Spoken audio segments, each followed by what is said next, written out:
everybody, it's Becky with A Better Way to Homeschool, and I have a treat for you. This is part of the new weekly Bring an Expert On to A Better Way to Homeschool, where we focus on a single event or issue or concern that we as homeschoolers share. And today I am thrilled to introduce you to my friend Anna Willis. She is from They Call Me Blessed, and you guys are in for such a huge treat you don't even know.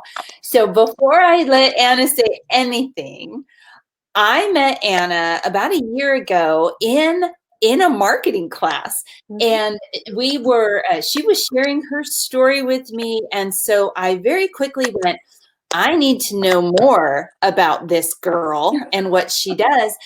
And what happened was I sent her some messages, and she was so wonderful, so real, so helpful, so encouraging that just like this, I fell in love with this girl. So Anna, welcome to A Better Way to Homeschool.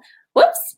And she pushed a button and she accidentally left the studio. So are you there, Anna? One second. Hey, I am the queen of technology gremlins. So this is not new to me. So she accidentally disconnected herself, but I'm going to send her the link again and make sure that she comes right back on. I am blessed to be married to a computer scientist. And sometimes, you know how sometimes plumbers have leaky pipes in their own home? Well, I am married to a computer scientist. And so what that means is I am the queen of having technology not cooperate with me. It is unbelievable. So bear with me just for a second while we get Anna back on. So I sent her the link and she should be back on any second. So the reason that I'm pulling Anna in today is because one of the areas that homeschoolers struggle with is trying to homeschool without a homeschool room, right? We're trying to create classrooms or learning environments for our families. I'm just checking on her to see. She should be back any second. We're trying to create learning environments. She's back. Okay, so I was just saying, one of the major issues, Anna, that we're going to back up because that was fun. So I'm sorry, my mother was calling me. Lord, I pray that no other technology things would happen. So, I'm on the computer now. Yay. Okay, so Anna, would you tell us a little bit about you and your family? Okay, so hello, everybody. So I'm Anna Willis, and I'm a homeschool mom of 3. We've been homeschooling for the past 7 years. I've been blogging about homeschool for the past 3, almost 4 years now. We live in an RV. So our entire house is 366 square feet. Wow. It wasn't always like that. I moved from a 6-bedroom house to a 4-bedroom house to a 3-bedroom townhouse. And we just felt like the more we got rid of stuff, the more time we had as a family, the more money we had together to do the things that we love to do, and the less attached we were with material things. Right. And the final stroke was about 3 years ago. We started watching a lot of videos about people who were selling their houses and buying RVs and traveling with their children. And we were both like, we want to do this. We want to do this. And coming from a missionary full-time position that we were overseas for many years, for us, moving, it's the easiest thing to do, right? It's like that. You snap your finger, we're ready to go, let's go. And I think like the Lord kind of had to work on us backwards a little bit, because we went from having nothing and moving all the time to then having a nice house and a comfortable house and all the things that we wanted.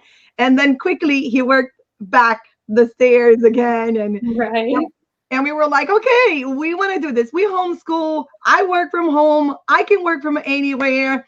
And we decided last year that we were going to do it, that we were not just going to talk about it, but we were going to do it. How So that's scary. kind of like my life in a in a nutshell, a little tiny nutshell. Wow. So you've been in an RV now for a year? A year and 3 months, I think. Wow. What is the biggest adjustment from going from house living down to RV living? Space. Space. The final frontier. Well, this space it wasn't really an issue for me because I love RV, guys. I just wish I could give you a little, maybe I can try with my webcam just to give you a little glimpse of like this is my kitchen. Can you guys see my kitchen island Yes. there? I Yes. got all of our beautiful, this is like everybody has an awesome homeschool wall. This is my homeschool wall right there. Oh, I love it. So that door you're seeing is our kids' bunk bed, and I love their bedroom. We just renovated; it looks amazing. This is I our living room. So I don't know if you guys can see that. Beautiful. Yes. And right now I'm sitting on my little table talking to you. Okay, wait. So where are you parked right now? Are you still down in California? No, we just came home from California on Tuesday night. We are back Okay. in British Columbia, where we live, and we've been really blessed in this past 15 months to stay in this phenomenal private community. It's a gated community.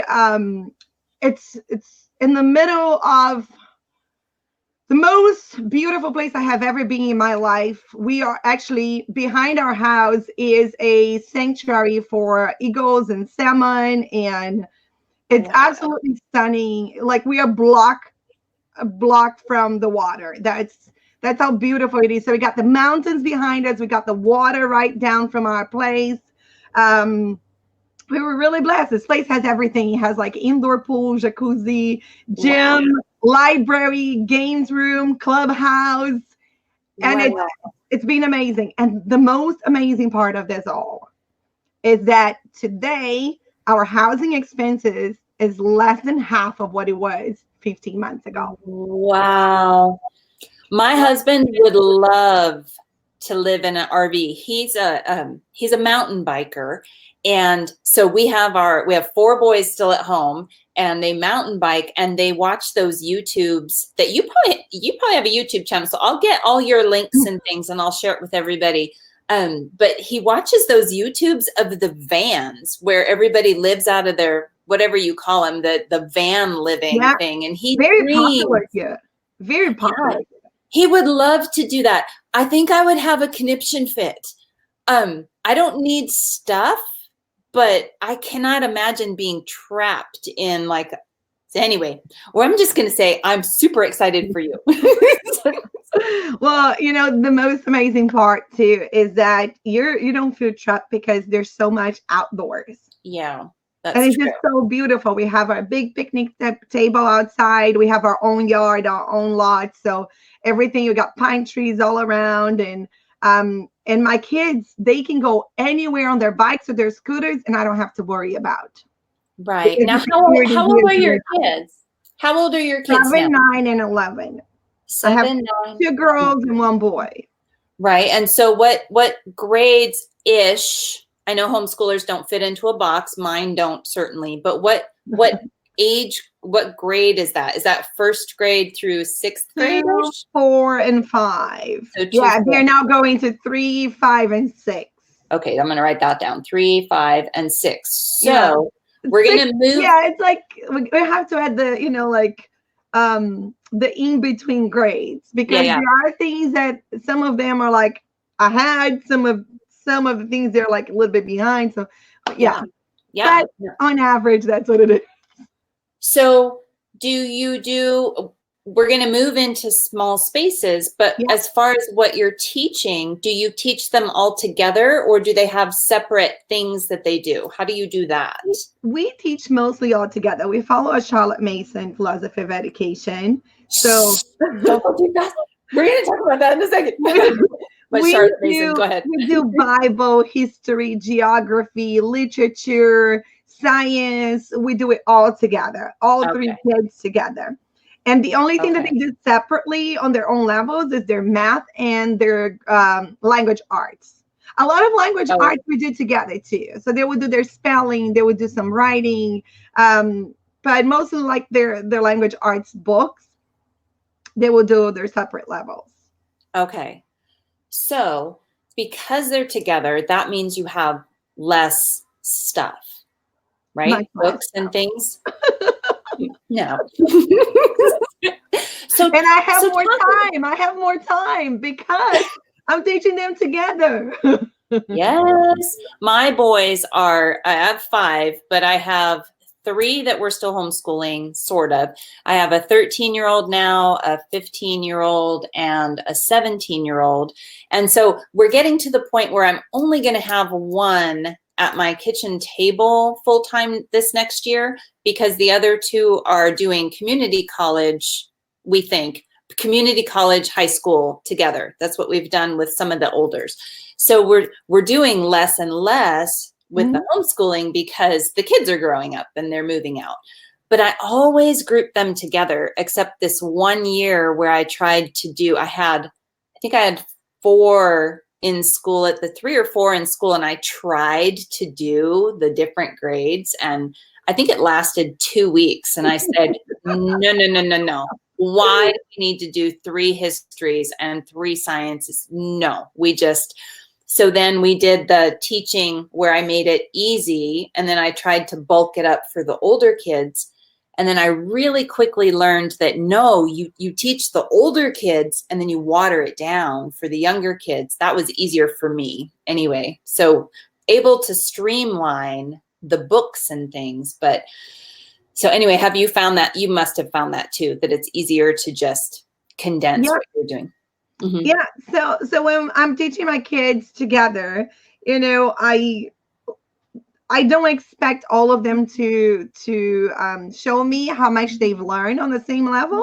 So I have my youngest just narrating things to me. Sometimes I ask the oldest ones to write down things. But they all learn. And I think it's so much fun that we're doing this together that none of the kids feel like isolated. Well, I can't participate in that. They Right. always feel like this is for all of us together. We always learning. We love the discussions. We love our time learning together, either sitting on the picnic table or on the sofa here on our little table here. And it's so much easier on us. Yes. So much easier. Yes. It gets the kids motivated when there's more than one kid doing something. I Right. feel that they are more motivated to do it than when they have to do it on their own. Now, like I said, there are things like math and language arts that they work independently, and they do really well too. They will just gather, one sit on the sofa, the other one here on the table, the other one in the bedroom, Mm-hmm. and they work on their books by themselves quietly.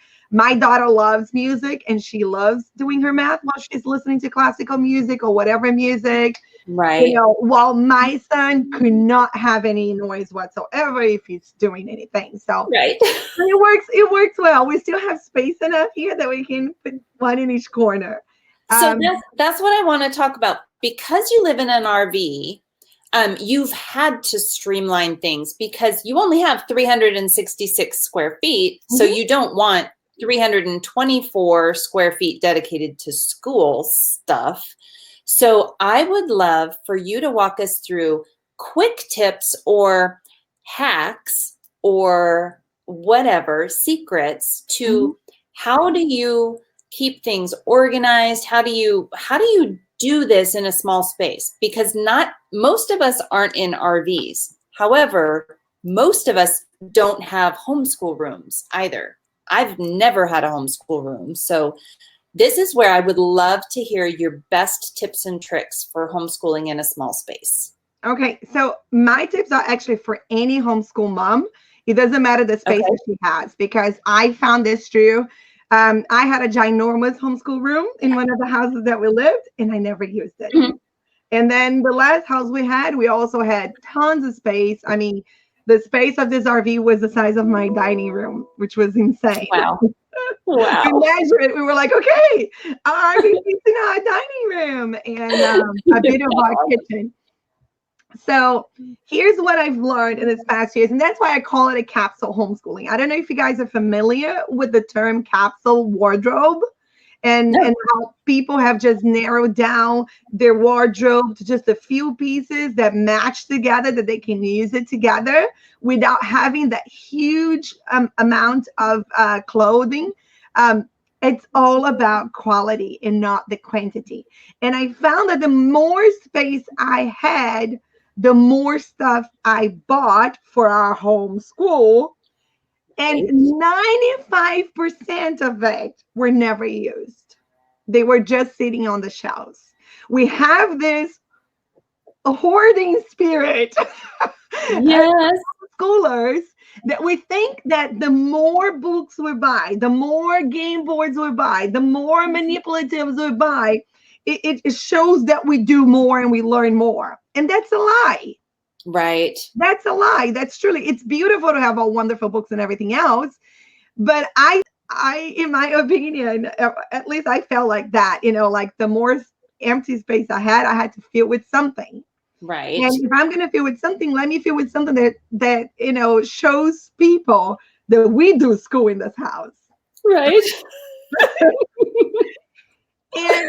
And I will just look at that huge amount of bookcases and books and everything else, and I'm looking around, I'm going like, I don't use this.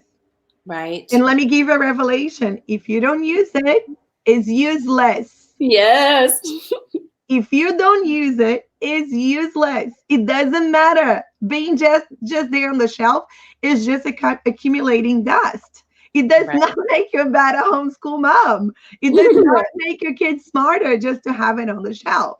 So I'm going to be I got to show you, because your space is the exact opposite of my space right now. Oh, I know you have a ginormous space. No, well, I have a big space, but I share my room with Legos. Look at this.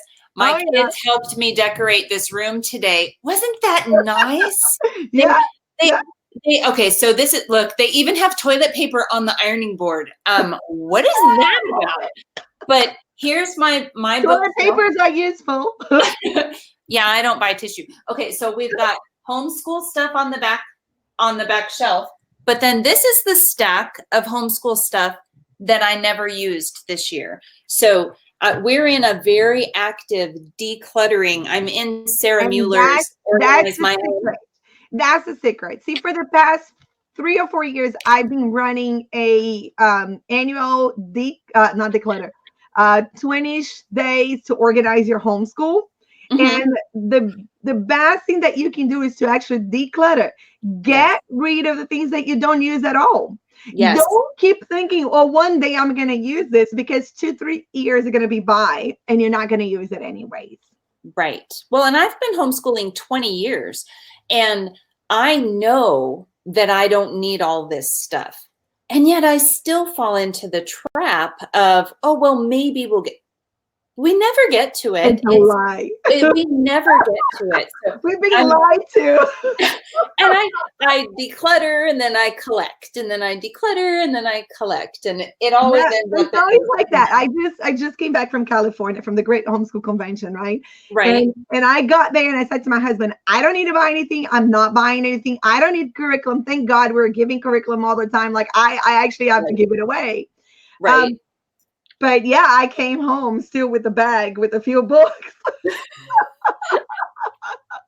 Okay, so step number one, declutter. Declutter. If you haven't used anything in the past 6 months, stop lying to yourself that you're still going to use it.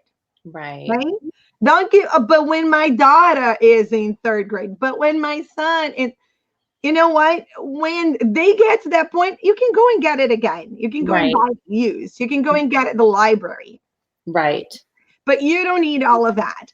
The second thing that I noticed too, not only, we were accumulating stuff that we did not use, the more stuff I will bring it back home that I'll buy and I'll bring it will just generate confusion. Because we will try to use something new, stop using what we were using before. And now my kids were confused. I was confused, and we were not getting any curriculum done. So that was another reason why I stopped buying things and keep, just got rid of whatever we're not using. Just keep what you can focus on. Okay. Right. If you're not focusing, if you're not using those things, then what's the deal of having them, right? What Right. good are they actually doing? So when I start changing my mindset, and it didn't happen when I moved to the RV. It happened way before, okay? When we were Right. moving out of Prince Edward Island in our huge house with a huge schoolroom and everything else, that I just kept boxing things and saying, why am I putting this in a box? We never use this. Why am I putting this in a box? When we were getting ready to move, I think that like 60% of our moving stuff was homeschool stuff. Okay. Yes. And I realized that what we were actually using every day fitted in my carry-on. I am not joking. I believe that I am not joking. I believe my kids practically use a binder with all of their stuff in it. And then we don't even have math books, because right now at their level, we're doing online tutorials and things. So we don't even have a math book. And then everything else we try to do with living books or with books from the library and things. I need nothing. I was looking at this because we're doing a declutter a space a day thing. Mm-hmm. Just do this piece, just do that piece. And I've been thinking about these books. We didn't touch any of them this past year. It's like, why? You want to know? Okay. If you were going away for a month with your children right now, right, what would you actually pack that they would do every day for school? Bible. I went to Florida. We were in Florida for 2.5 months. I'm always telling 2.5 months this year we spent in Florida and my parents. Right. I took a picture of the books that I took with me, and I show that to my readers, and I said, okay, this is all we needed for this 2.5 months. And if this was all we needed, why have all this abundance of things at home that we could be selling or giving away or pass it on to other families? But the more I just focusing like, okay, let's just keep what we really need and use every day. The more we saw how we had so many things that were not being used in our lives that we could just, give it to somebody. And the other thing too is that, so once you declutter and you just keep what is useful and what you're focused on and what you're using every day, it's so easy to organize. Right. Because there's nothing. I just say, I have a house that cleans itself today. That's awesome. You remove the stuff. You remove the clutter. It is clutter. Okay, so if you have something that you don't use, it's useless and it's clutter. Right. See, and I love that you just call it out. I recognize, like when I'm sitting in this space, the kids and I are working from one side of the house to the other, and we're doing it in bite-sized pieces. We're just going to do shirts. We're just going to do these drawers. We're just going to do these spaces. And I wrote the number 75 down on a piece of paper. And I said, our job this summer is to try to reduce our household down by 75%. And my youngest son, who's 13, said, why not 100%, Mom? And he goes, if we got rid of everything, we were talking toys and games at the time. He goes, if we got rid of everything except Legos and practice swords, because they're swordsmen, then we would be fine. And I thought, I don't know. Let's do it. So we're in that process, and there's so much freedom in not having all this, because you can attest to this, because you've come through the other side of the gauntlet. You can attest to the fact that this kind of clutter weighs on you emotionally. Absolutely. I am the kind of person that if things are messy around me, I cannot concentrate. There's no way I can concentrate. Yes. I always joke like there's a demon attached to math. I'm telling you, Yes. I can concentrate, and I found the same thing on my children. The less we had in their bedroom, the less toys, the last books, the last stuff we had around them, they became a lot more focused. Yes. And they became more calm as well. Their things are more organized and they are more prone to keep things in the right place. Right. Because our kids get overwhelmed by the clutter and They do. they can't articulate the fact that this is a disaster and so that's what's causing my chaotic spirit. There was this one summer about, I don't know, 5, 7 years ago, the kids, I took all of their stuff away. And I mean all of their stuff away except clothes. And they had one day of this, and then they were Yeah. they loved it. And I asked myself all the time, why did I give them all that stuff back? Because it's weighed them down. They But the don't need it. question then, that they don't need it. And I know that. And it's like I'm going back the other side of the circle. Like, okay, I know this. Now I need to relearn it again. And that's the theme of this summer in the Sailor household is declutter and eliminate all this extra stuff. Because if we have 3 hours, the kids are either going to play with that pile of Legos because they really love Legos, and I Oh, love my Legos. kids do So too. they're That's either something going to, with Capped because they love it. It is so yeah. good for them. And so we'll never get rid of the Legos, but they're either going to play Legos or they're going to be outside. They're going to be sword fighting and bike riding and all that stuff out there. So, but it's overwhelming to the moms that haven't gone through the declutter process. It is overwhelming. Yeah. It is overwhelming. Yeah. And that's why I love running the challenge that I do every year because we give them like step by step. We go Right. by areas and then we go like by different things and they can do it little by little, like little bites every day. And it's really, really helpful. But I always tell them before you even think about organizing it, let's get rid of what you're not using. Let's get rid of Yes. what it's not being useful in your home or in your homeschool and things like that. Yes. You touched on something that is so important. You know, like if the kids don't have all of that, then they become more resourceful. Right. And it's true. It's true. They're, you know, if they're not playing with the Legos, they're going to go outside. They're going to build forts. They're going to do other things, right? Right. And that Right. was one of the reasons why I just gave away so much of their toys and just kept the building toys. Right. My kids are really into audiobooks. That is something that we're always listening to audiobooks. So they will put Legos together. They will play Legos or Connects. My kids love Connects as well. And they're Right. listening to an audiobook at the same time. And they're just quietly just playing there. Yes. And yeah, it's such a blessing. It's such a blessing. And all of those things are teaching our kids concentration. That's Right. what it is, right? Right. It's concentration. Yeah, They're it's huge. concentrating. It's logic. They're trying to build things together. And yeah, and of course we play games, we play other things. And it's not like my kids don't have toys or anything. They do. Right. But I wanna touch on the other thing too, the amount of books. Like, we love reading aloud. We love books. Okay, that's my problem. I have no problem, you know, with clothes and shoes and bags, maybe bags. Right. Right. But I do have a problem with books. And I devour books. And I'm always around books. And there's always books open right where I am because I am reading all the time. That's me. Right. Right.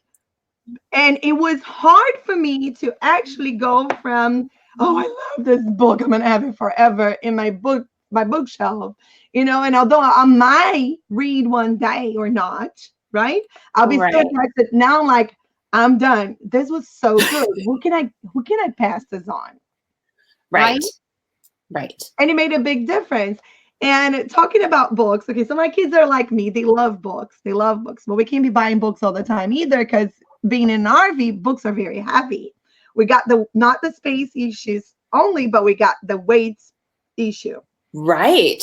And one thing that I noticed is that I could have my baskets of books ready for them as I have me. I'm going to show you quickly here. Right. You see that? I want you to show us that in a sec. So Okay. So I can have all the read alouds. I mean, even in the RV bedroom, their RV bedroom, I had about 200 read alouds in their bedroom. And Right. we do have a build-on bookcase there that would fit like 100 chapter books in each shelf. And anyways, but here's the thing: while they had all those books there, they wouldn't get the books to read.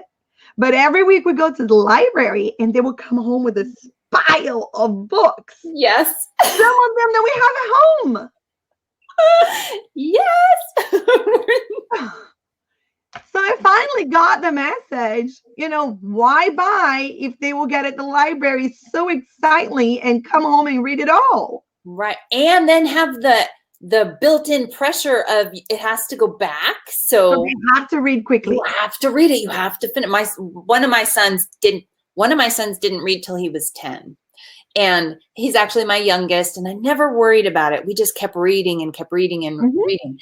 And once the light bulb went on, he went from this much reading to devouring chapter books. That's what happened to Ben.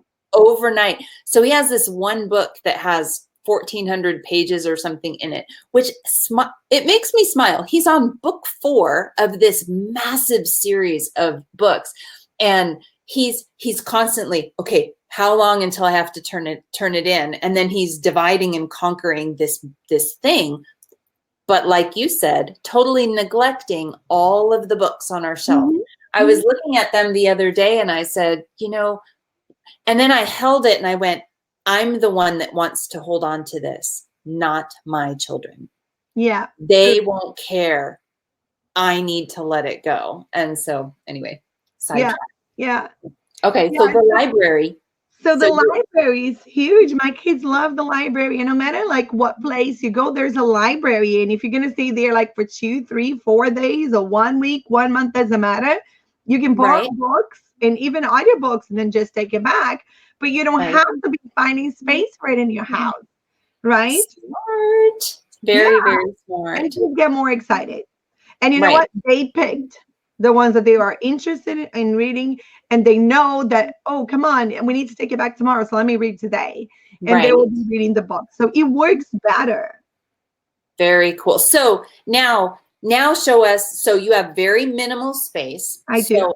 Okay, so I'm guessing that you have bins of books from the library behind you, maybe a few books, because I'm sure you didn't get rid of 100% of your books. I actually don't have library books right now. There's 2 in my car. Okay. We just turned in our library books before we went to California, and we haven't gone back to the library. But I'll show you what we use every day. Yes, please. Because I know, like, I have blog posts with like all my bookcases and my old houses and stuff, and it's funny that now, like, I'm like, okay, this is it, guys. Right. And when people get a little bit disappointed, this is it. Like, you always like my number 1 post on the blog, my homeschool rooms. That's funny. But I'll show you guys what we use and what we have every day. So I'm gonna move my webcam, and I hope you guys can see it. So on the very top here, on the very top here, you guys see those cabinets? Yes. They are like godsend. This is where I put all my homeschool stuff. And so right up here in this one, see if you guys can see that well. So we got our textbooks that we're using right now, and some of our books are spelling you see, math lessons for living education, language arts for living education. A lot of the books that we are using, unit studies that I print out, explode the code. Most of our math is all done online anyways, but the kids still have like the books so they can practice writing the numbers. Right. Here are our like all the time favorite like poetry books and books like that. This collection actually not mine. I've been going through it because I love those books, the Book of Virtue, and we have the one for kids too, so we use that. I used to have a gazillion of containers with homeschool supplies and stuff. This is it now. That is awesome. This is it. So here, this is my own morning basket. This is mine. And there's laying down the rails and some Bible stories that I read with the kids. This one here is our morning basket, so it has some of the stuff that we do for memory work every day and arts. We're working on fractions, so I have a manipulative for fraction there. Mm-hmm. And these are some of the things that we bought from conference right now that we're using. Some nature books. The Ugly Duckling that my youngest is reading right now. Shakespeare Can Be Fun. The Draw Right Now Oh, in wait. our timeline book. And then Mm-hmm. there's a bunch of the new audiobooks that we bought, the Christian Heroes of Faith, because we absolutely love that. And Okay. then up here, I don't know if you guys can see everything. We've been studying about insects. So there's a lot of insects pictures that my kids have been learning about. And we have our spelling flashcards there and history memory work cards. Then up here, I have some containers. This is actually a subscription box that we're doing. So this one we haven't touched yet. That's the next Right. video. So here I have some of my supplies. This stuff here is all my Bible study. I can't blame all the kids for that one. This is my Bible study stuff. And then here are more of the books that we just finished now that they're waiting actually to be given away. And Okay. yeah, those are the ones that we've done already. We're completed. So I just moved them to the side until I figured out where they're gonna go, and then I just give them away or sell them. But and this is our little table. Can you guys see this? Yes. So I got my little corner there. So Very here cute. on this table normally are the books that I'm reading. Mm-hmm. So these are my two favorite books. Is the Charlotte Mason Companion and the Mother Culture one. Let me take this off here. Okay. Very cool. I love those books from Carrie Androla, which is someone I love. And God has just given me the opportunity to get to know more now. And That this is, I used to have a gazillion of this magazine folders in my bookcase. This is it now. This is the only one. And here is where we keep we love lap books. Yes. So everything that we're using for lap books go there. Okay. And So then that actually tickles a question. Okay. Show me, and then I wrote down my question. so here's just pencils, pens, and stuff that we are using every day. It's like this big cookie can, and we just close and put back up there again. So Okay. so this is it, guys. Like seriously, this is it. This is That is what we got. awesome. Yeah. The So kids there's nothing useless. You no. use everything that's there. No, and whatever is in the kids' room, they have a little bookcase there too. Whatever is there are things, books that they are reading right now, things that they're doing right now. So, no, whatever it's not being used here, it needs to go. So then, how do you deal with, what do you do with that really cute project, that really great lap book? Because you can't keep all of those No, because you don't have space. So do you just not keep anything? Do you gift them? Do you burn them? What do you do with the projects? we wait with our projects. We wait until the end of the year, and I'll tell you why. Because we always at the end of the year, we want them to do a presentation, and we want them. I'm doing a video. Yay! So I like to keep those projects because my kids love to show and tell at the end of the year. After the end of the year, we take pictures and we say goodbye. Okay. That's what we need to do. Yeah. Right. Okay. But while we're using them, it keeps everything here. If the magazine file gets too full, something needs to go. Okay. Because So I love that. So you hold on to things long enough to celebrate. Yeah. This is what I've learned. This is what I've been excited to discover. Let me tell you and show you all about it. Not the textbooks or anything like that. When they finish with their workbooks, it's goodbye. Yeah, it's goodbye. Let's get the next one. Yeah. It's ta-ta. It's like, oh, I don't like, you would be surprised sitting in this room. Clutter drives me crazy. And this is just stuff that I've borrowed and I do right here. I mean, I have things because I did a video, so I have like lap books and things. Oh, we love lap books. Oh my gosh, I love them. I love them and more. Okay, so the takeaway from this part in the notes that I took. So number 1, declutter. Yeah. Get rid of anything that's not being used as useless. Yes. You have when is your next challenge, your organized challenge? So you do an actual organization. We probably will run one in August. In August. Okay. So then, and it's easier when you're decluttering. The clouds just came by. When you're decluttering, to do it with a friend or to do it with somebody. So I love that you offer a challenge. So I'm going to be watching for that. So declutter, challenge, using the library because it keeps things fresh and exciting for the kids, and then not being afraid to hold on to the keepsakes for a time so that they can be properly celebrated. And then you could, if you have the space, you could get your lap books, if you have a binder that you can just put them all together, you can do that and keep it in a binder. If you have the space. Right. But when we like to look at the memories and look at the pictures and go like, okay, this is what we learned this year. This is what we learned in 2018. This is what we learned in 2017. Right. But when I was 12, we moved from one side of the country to the other side of the country. And I didn't know it at the time, but we were broke.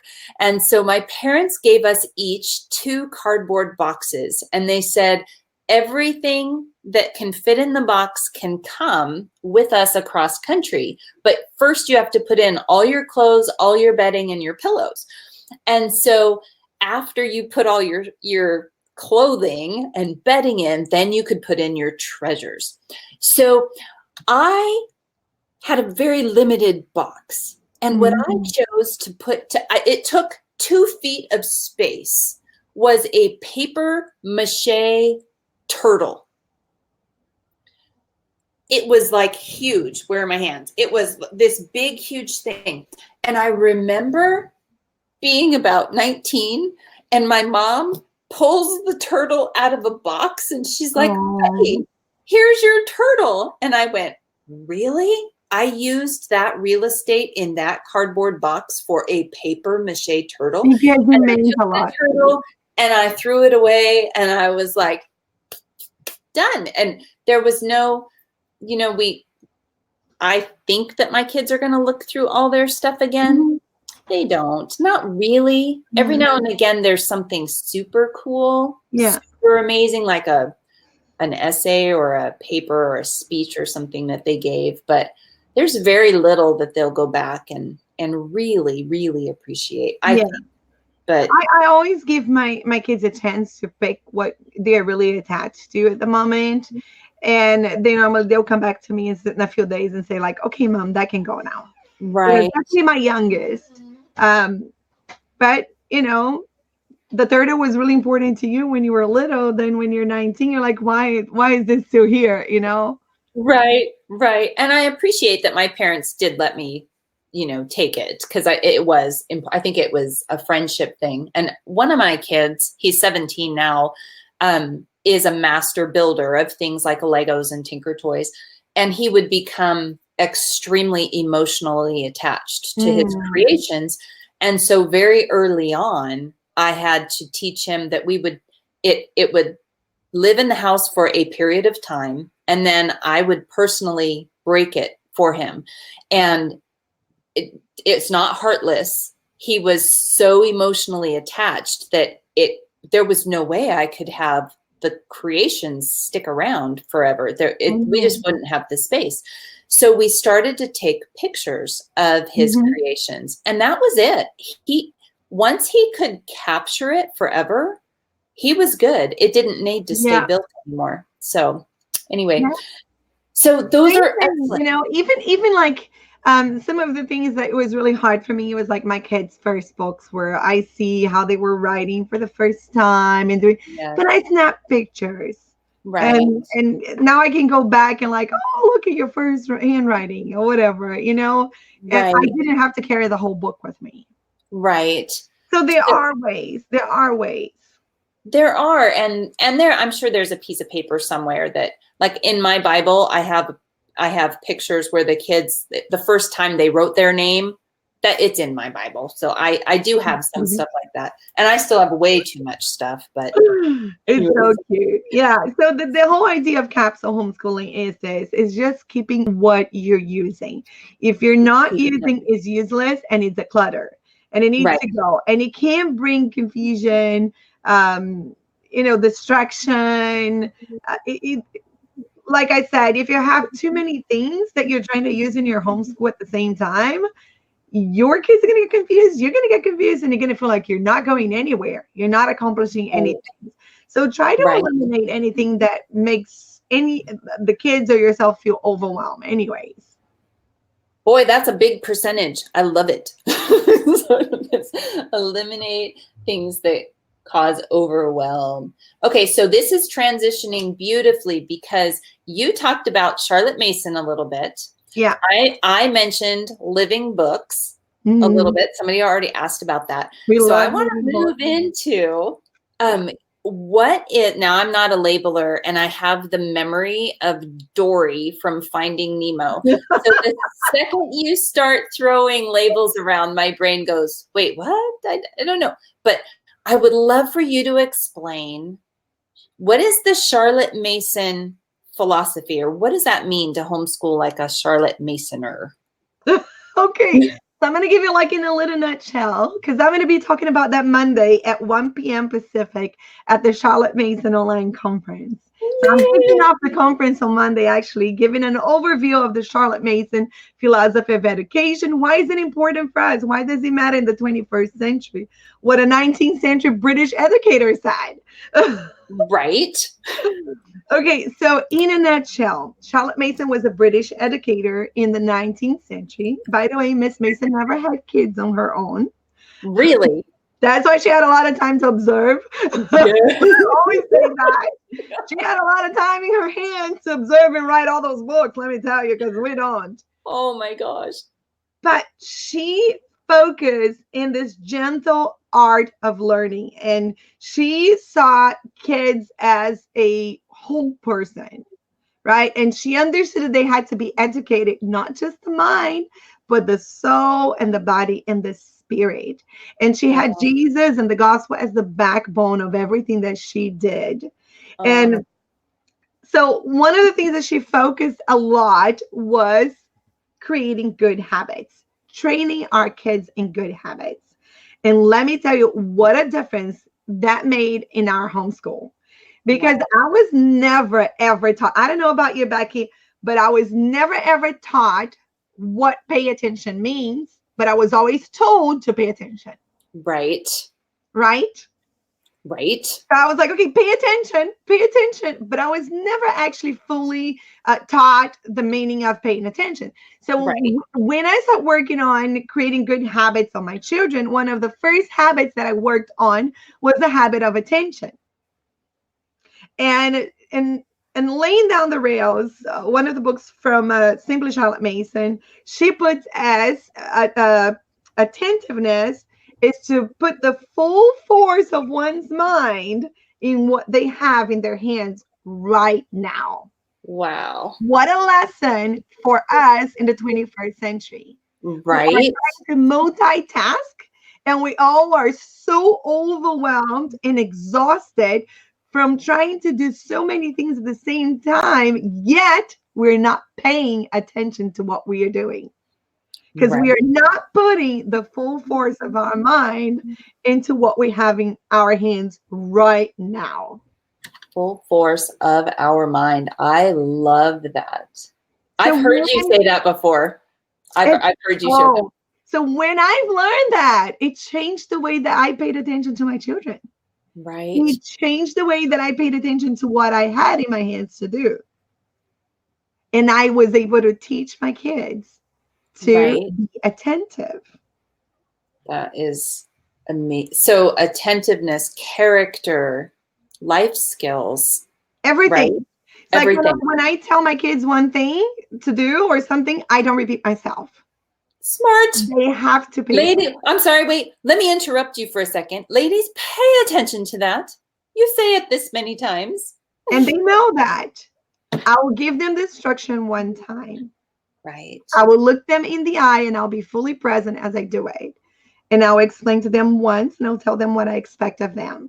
Once, I'm not going to repeat myself. Right. That's the key. I can't expect them to pay attention to what I'm saying if I do not pay attention to what they are saying. Right. And I cannot expect them to learn to be attentive if I'm not modeling to them. And so Charlotte Mason, she encourages us to spend as much time as possible working one habit at a time. Usually we work in a habit for 6 to 8 weeks. Depending on the child, you might need more, or you might need less, or they might just get it in 2 weeks, right? But you need to keep reinforcing the good habit too. If you think about it, we human beings are formed, and Carrie Andrella says that very, very beautifully when she talks about the happiness of a habit in the Mother Culture book, in her Mother Culture book. She talks about how we as human beings are shaped by our habits. We get up every day. Hopefully everyone does what we do, like we make our beds, we brush our teeth, we brush our hair, we change our clothes, we have breakfast. That's all habits that we have. And we must train our kids to have not only those kind of habits, but good habits. So the first habit that I taught my kids was attentiveness. Right. Let's see if you guess what was the second one. Something that we expect from our children, but we really don't stop to train them into it and teach them about. Cheerful obedience? Obedience. Obedience. I got it. Obedience. Yes. So when I tell my kids to do something, how many times do I say? Once. So being obedient is just doing immediately what you were asked to do without questioning.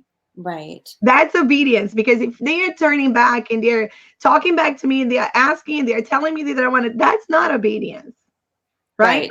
I do not need to nag my kids to do something. I have taught them to obey us. I have taught them to and I love that. Sorry, my kids are walking up the speaking of obedient kids, they're walking up the driveway. I love that. And you've been homeschooling 7 years, I've been homeschooling 20. It's worth pushing everything else aside to get those things down. Yes. Because if your kids learn those things well, they will do well in any area of their lives. Preach it. Yes. Right? Yes. So if they are attentive and if they are obedient, and I'll tell you the third one that I did, okay? The third habit that I taught my kids was the habit of perfect execution. Ooh. Not only they need to pay attention and follow instructions and obey it immediately, but they need to do it well done. Whatever we do it, the Bible says, do it unto the Lord. And for me to do it unto the Lord is doing with excellency. Right. Right? Yes. So if I tell them, to go and do lesson 10 of their math, I expect them to pay attention what they're doing, following the instructions, because that's what obedience is following instructions. Carefully, right? My kids, I always ask them, like, okay, so how do you show that you're being attentive? How do you show that you're paying attention to something? They always say, you're listening with your ears, with your eyes, like you're watching body language, you look in the eye of the person. It's a whole, it's not just hearing something, there's more to it. Right. It's listening with your ears and your eyes and paying attention to every detail. So I expect the same when they're doing their schoolwork. Right. Or laundry or anything. Yes. Yeah, they did an amazing job today. Did I tell you? No. They did 4 loads of laundry all by themselves. My 9-year-old and my 11-year-old. They put everything in the little trolley and walk all the way down to the laundry room, because we don't have a laundry here. And they did 4 loads of laundry, and I'm just so pleased with them. I'm turning this around so you can see. If you look outside, My Oh, boys they're outside, they're putting bark down. And I thought I oh, saw somebody with a sword, but no, it's a rake. But they're it's so good to teach our kids life skills, and that's part of the yes. everyday training. So good habits are really a big part of a Charlotte Mason education. It's Okay. training them in good habits, and we're talking about all kinds of habits, not just the ones that I mentioned. Those are my top three. Maybe for your kids are different ones, Right. but the habit of speaking the truth or being orderly, or the habit of hygiene, keeping themselves clean, keeping Right. their stuff neat, being organized, the habit of devotions, of praying, reading their Bibles, on laying down the rails from Simply Charlotte Mason. I think she lays down 26 different habits. Is that the name of a book? I'm gonna get ladies, if I you can I'm tell you, gonna hold add on. all these links, so I I can will get them. Okay. So I really these are books that I don't let go. Okay. Because ladies, we're constantly using, we've been using for years and we're still using, because I haven't done all 26 habits with my kids. Yeah, right. but it's called Laying Down the Rails, and it's Okay. published by Simply Charlotte Mason. Okay. Laying down the rails. Got Mhm. it. So Okay. this is Laying Down the Rails, the handbook. Habits. And this is the curriculum that you can use with your children. And there's two books. Okay. So I first read this, highlighted, took notes, did everything that I knew. I'm like, my kids need this. My kids need this. I need this. My Right. husband needs that. And I just love, like, even things like, okay, because she talks about different habits, right? Mental habits, moral habits, religious habits, physical habits, and she even talks about how to fix bad habits of Really. lying, of hiding things, of throwing a tantrum, all of those things. Like, this is, guys, this is gold. This is like gold. Okay. I And will. so I learn all of those things on my own. Then I got the curriculum. Now the curriculum tells you what to do step by step and involves poetry, stories. It's not dry facts. It's Charlotte Mason, you guys. So Right. we're reading things. We're reading Bible verses to reinforce what we are learning about. We are reading quotes. We are reading poetry, and we are reading stories. Here's an example. So this one they're learning about. Let me see here. So this one they're learning the habit of kindness.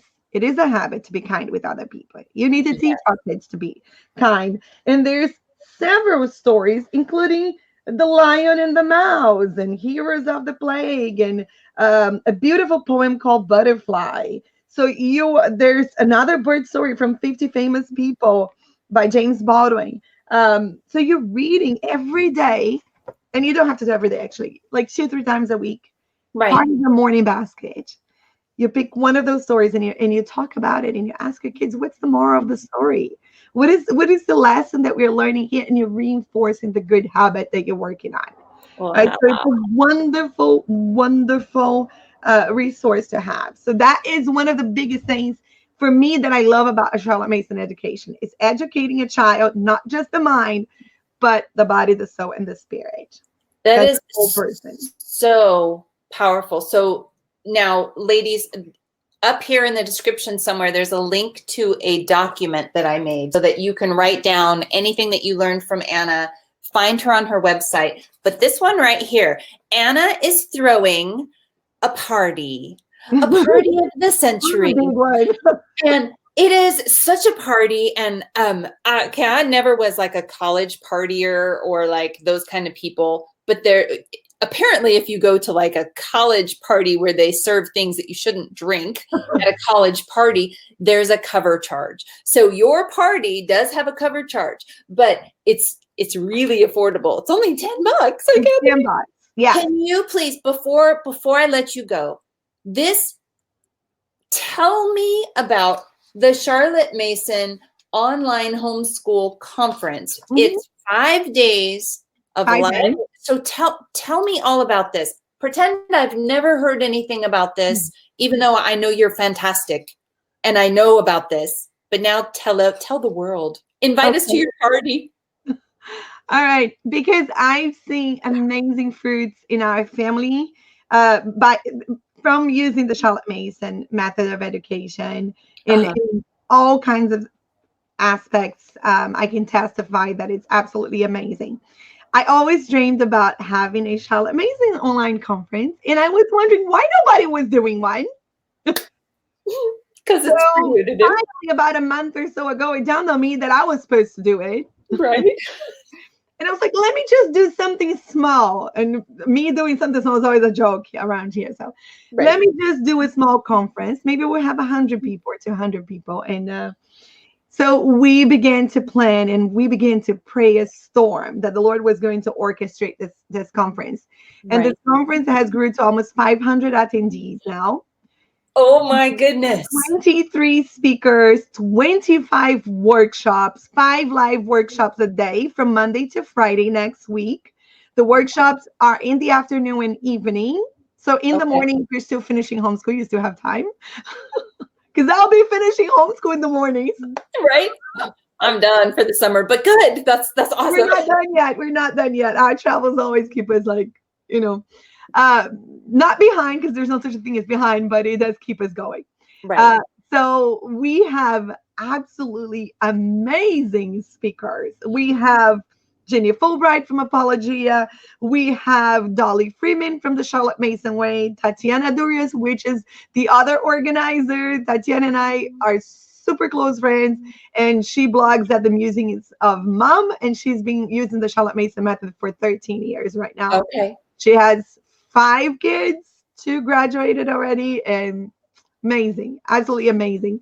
So it's a privilege to be working with her. Oh my goodness, I just love it. And I was in California at her house, which is so That's cool. so cool. I saw And I did pictures. think about stopping at yours when we were coming back in Washington. Is that why you called me? Yes, it was. I'm telling you, Oh, I know. gosh darn. I was like, I need to stop at Becky's. But anyway, Darn. we'll Next do that time. after. I've never gotten to hug this girl, but I will. God Will will. you? I But will. you're not far from me. You're 3 hours and something from me. I was just up there. We were in Bellingham just the other day. No way. Yes, I was we went. like, you can't do this without telling me.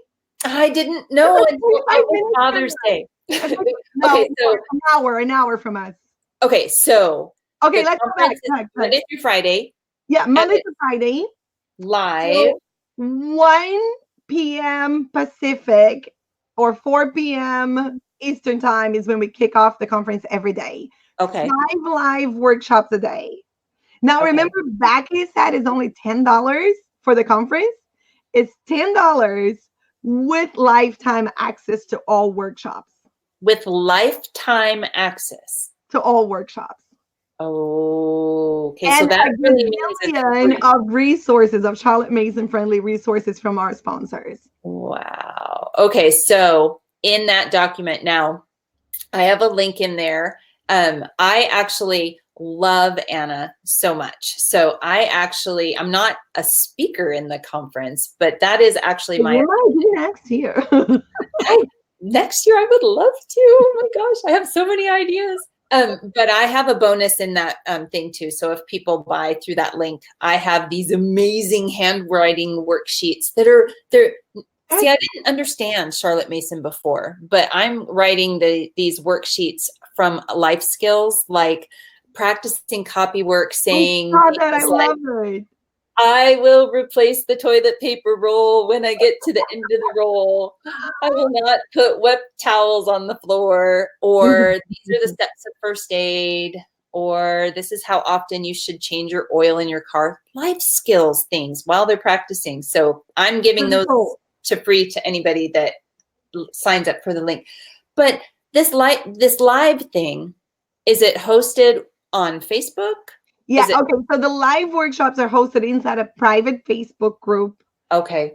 But there is a ton of people. We are actually estimating that there is over 100 people who sign up for the conference who are not on Facebook, because we keep getting comments over and over again. Thank you for making this available outside Facebook. Yeah. Because as I said, every attendee have lifetime access to the workshops. And the moment a workshop finished live, we're downloading and uploading immediately to Teachable. Oh, so That's beautiful. Yeah. So then you really can go back. I have a lot of my classes out on Teachable too. And I've been to at least one conference that way. And that's fantastic because you can even comment and interact with the people. You can. So for live. So if you don't catch it live, you can still ask. Yeah. And I know you're doing at least one workshop, right? Are you I'm doing one. Okay. So after yours, if I have questions but I miss it, You in can still Teachable, comment. I can comment and Absolutely. Yes. Oh, Yeah, you can comment. Even a year from now, if you're watching, you can comment. I'll still reply to you, which is super cool. So we have amazing people like Angela Odell from Master Books. We have Diana Worry from History Revealed. We have wow. Charlene Notgrass from Notgrass History.